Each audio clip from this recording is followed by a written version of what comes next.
আমাদের মাননীয় প্রধানমন্ত্রী আজকে কুমিল্লায় গেছে। তা সে জায়গায় সবাই বিভাগ নিয়ে আলোচনা করছে, বিভাগ নিয়ে প্রোগ্রাম দিচ্ছে।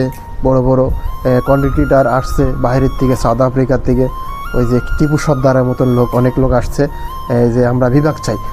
এটা তাদের মৌলিক দাবি।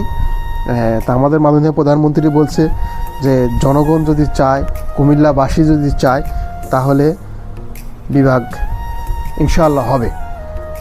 তা আমরাও এই কথার সাথে একমত, তাদের বিভাগটা দেওয়া হোক।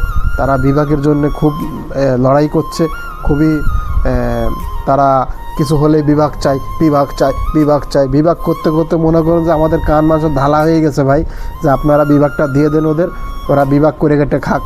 এই জায়গাতে আবার কুমিল্লা নোয়াখালী তারাও এখন বলছে হ্যাঁ দিছে না ইকেওয়ালা বাস ঢুকে প্রধানমন্ত্রী। হ্যাঁ, এটা কোনো কথা হইলো ভাই?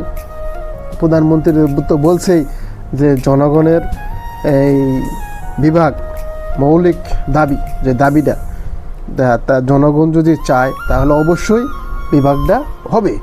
আমরাও চাই হোক, ওইটা বিভাগটা দেওয়া হোক। 2-3 বছর পরে যদি আবার মনে করে যে 6 ছোট্ট করে একটা বিভাগ একটা দেওয়া হোক, তাহলে সেটা নোয়াখালী দেওয়া হোক।